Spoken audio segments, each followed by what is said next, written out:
वही खरगोन में बंदी युवक की मौत से मचा हड़कंप और कांग्रेस विधायकों ने एसपी को सौंपा ज्ञापन। खरगोन जिले के बिस्टान थाना क्षेत्र में लूट के मामले में 12 लोगों को जेल भेजने के बाद कैदी की मौत से हड़कंप मच गया, जिसमें खरगोन जिले के कांग्रेस विधायक सचिन यादव, विजयलक्ष्मी यादव, रवि जोशी, विधायक केदार डाबर एवं झुमा सोलंकी ने जिला कलेक्टर अनुग्रह पीओ डीआईजी कार्यालय जाकर मारपीट करने वाले महकमे के खिलाफ प्रकरण दर्ज कर प्रभाव से निलंबन को कार्रवाई की मांग की। इस दौरान विधायक सचिन यादव ने बताया कि भाजपा सरकार आदिवासियों से सौतेला व्यवहार कर रही है और यह घटना इसका प्रमाण है।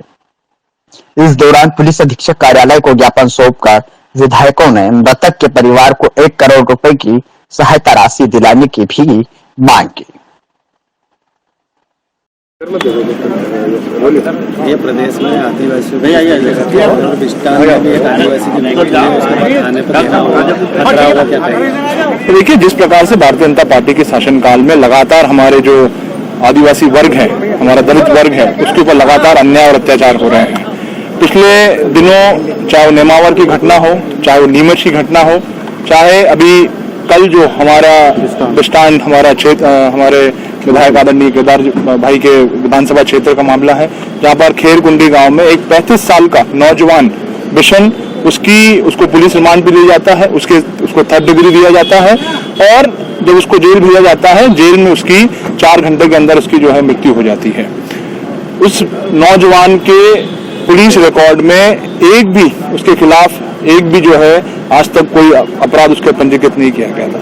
आज हम तमाम साथी आदरणीय केदार भाई और तमाम हमारे सीनियर लीडर्स यहाँ पे आदरणीय विजयलक्ष्मी यादव जी, हमारे जिला अध्यक्ष और हमारे विधायक झुमा सोलंकी जी, भाई रवि जोशी जी और तमाम साथी, आज हम लोगों ने कलेक्टर साहब से हमने मुलाकात करी, अभी हम लोगों ने डीआईजी साहब से हमने मुलाकात करी है और एसपी साहब को भी हमने फोन लगा करके जो है उनको फोन पे हमने उनसे कहा है कि तत्काल प्रभाव से जो अधिकारी इस पूरे इस प्रकरण में शामिल है, जो जघन्य अपराध हुआ है, उनको तत्काल प्रभाव से उनको जो है निलंबित किया जाए, उनके बाद हत्या का प्रकरण दर्ज किया जाए। न्यायिक जांच की हम लोगों ने मांग करी है। जो पीड़ित परिवार है, उस पीड़ित परिवार को 1 करोड़ रुपए राशि देने की मांग हम सभी साथियों ने करी है। पूरी तरीके से निश्चित रूप से प्रदेश सरकार जो है, हमारे जो गरीब तबका है, हमारे आदिवासी वर्ग है, हमारे जो दलित वर्ग हैं, उनको संरक्षण, उनको सुरक्षा देने में जो है पूर्ण तरीके से विफल हुई है और उसी का परिणाम है कि लगातार जो है इस सरकार की विफलता के कारण, इस सरकार की नाकामी के कारण हमारे सभी जो है साथियों पे लगातार इस तरह की घटनाएं जो है लगातार हो रही हैं। विधानसभा क्षेत्र में भी एक विचाराधीन कैदी की भी 15 दिन पहले मौत हुई थी और आज ये फिर घटना घटित हुई है। देखिए, निश्चित रूप से जिस प्रकार से देखिए शासन ऊपर से चलता है और जो प्रदेश का मुखिया होता है, उसकी मंशा, उसकी इच्छा के अनुसार जो है शासन चलता है, उसकी सोच के अनुसार शासन चलता है और निश्चित रूप से भारतीय जनता पार्टी की सोच में, इस प्रदेश के मुखिया की सोच में, हमारा जो गरीब आदिवासी है, हमारा जो दलित वर्ग है, हमारा गरीब तबका है, वो उनकी न्याय में, उनकी सोच में वो शामिल नहीं है और इसीलिए इस तरह की जो घटनाएं हमारे साथियों के साथ लगातार हो रही है। Thank you. मौत के बाद परिजनों ने थाने पर भी तोड़फोड़ की है और आपको अध्यक्ष भी बनाया कमेटी का, किस प्रकार से जांच होगी इस मामले में? देखिए, जो जघन्य अपराध पुलिस के माध्यम से जो किया गया है, आदरणीय केदार भाई के क्षेत्र का ये मामला है और जिस तरह से आदिवासियों को जो कस्टडी के अंदर लिया और कस्टडी के अंदर लेने के बाद कुछ को छोड़ दिया, कुछ को रखा, फिर बाद में 4 आदिवासियों को कस्टडी के लिए बुलाया, रिमांड पे लिया उनको और रिमांड पे लेने के बाद एक विषम आदमी को उसकी मृत्यु हो जाती है और उसके जैसे हमारे पास जो व्हाट्सएप पे आए, इतनी बुरी तरह से उसको मारा गया है और उसकी मृत्यु हो जाती है। तो आदरणीय कमलनाथ जी के संज्ञान में भी आया और इस तरह की घटनाएं न केवल यहाँ हुई है, नेमावर की घटना आप देख लो, 3 मासूम बच्चियों को शरीर पे कपड़े नहीं, रेप हुआ उनके साथ, 5 लोगों को गाड़ दिया, 1.25 क्विंटल नमक और तुम्हारा एसिड और यूरिया डाल के।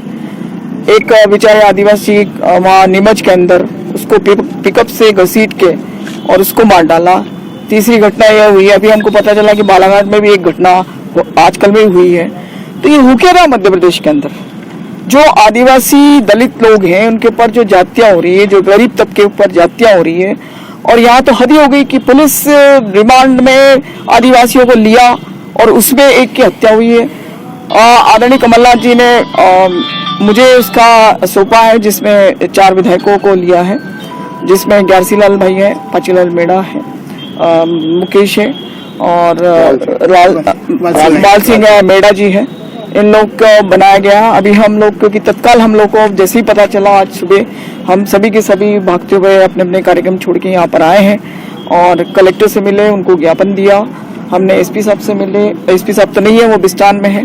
हमने डीआईजी साहब को ज्ञापन दिया और हमने मांग रखी है न्यायिक जांच की, सही तरह से जांच होना चाहिए और जिन लोगों ने ये कृत्य किया है, जो अमानवीय कृत्य किया है, उन पर तत्काल कार्रवाई होनी चाहिए।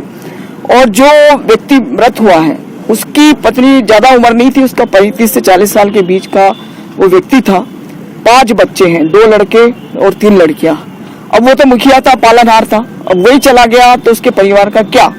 तो हम सब विधायकों की, सभी विधायक हैं, जुमा जी हैं, सचिन यादव जी हैं, केदार भाई हैं, रवि जोशी जी हैं, सभी की ये डिमांड है। सचिन बिरला, उसके भी वो भी आने वाला है। सभी की मांग है, पूरे खरगोन जिले के सभी विधायकों की, कि उस परिवार को 1 करोड़ रुपया देना चाहिए। जैसे आपने मंदसौर में जो पुलिस के द्वारा मारे गए थे जो किसान, 1-1 करोड़ उनको दिया। इस परिवार को, क्योंकि आदिवासी परिवार है और बिल्कुल हैंड टू माउथ है, तो 1 करोड़ रुपया उसको आर्थिक सहायता देना चाहिए, ताकि वो महिला अपने बच्चों की परवरिश ठीक ठाक कर सके। डिग्री भी हुआ है तो क्या ऐसे पुलिस वालों की कार्रवाई की मांग कर? हमने की मांग, वही करेंगे नहीं, हमने की। हम गए थे उसके कलेक्टर के पास, हम आए डीआईजी के पास, एसपी तो नहीं है, एसपी वहीं ग्राउंड पे है। हमने मांग की कि जिन लोगों ने अमानवीय कृत्य किया है, उनके ऊपर सख्त से सख्त कार्रवाई करना पड़ेगी आपको, नहीं तो हम सब उठ खड़े होंगे। पूरा जिला जो है वो बिल्कुल अव्यवस्थित हो जाएगा। और क्योंकि ये पूरा आदिवासी दलित बहुल्य इलाका है और सभी लोग बहुत क्रोधित हैं और पूरी जनता क्रोधित है, पूरी जनता में असंतोष है। 15 दिनों में जेल में दूसरे कैदी की मौत है, कहीं जेल प्रशासन भी इसमें सम्मिलित है? देखो, हमारा सोकाल जो मामा है, पता नहीं कौन सा, शकुनी मामा या कंस मामा, भारतीय संस्कृति में तो एक भांजा भांजी और 100 ब्राह्मण के बराबर होते हैं, लेकिन इस मामा ने तो जाति में जाति कर रहा है। जिस तरह से इनके संरक्षण में, राजनीतिक संरक्षण में जो क्रियाकलाप पूरे प्रदेश के अंदर हो रहे हैं, इससे जैसे आपने कहा कि 2-2 लोगों की हत्या हुई है, इस तरह से लगता है कि इनकी कथनी और करनी में कितना फर्क है और किस तरह से ये गरीबी के ऊपर ये शासन और प्रशासन दोनों मिलकर हत्या कर रहे हैं। क्या आदिवासी प्रदेश में सुरक्षित नहीं है क्या? बिल्कुल सुरक्षित नहीं, बिल्कुल कोई भी सुरक्षित नहीं है और आदिवासी तो बेचारा बिल्कुल भी सुरक्षित नहीं है। Thank you. लेटेस्ट खबरों से जुड़े रहने के लिए देखें हमारा YouTube चैनल, करें लाइक, शेयर, सब्सक्राइब।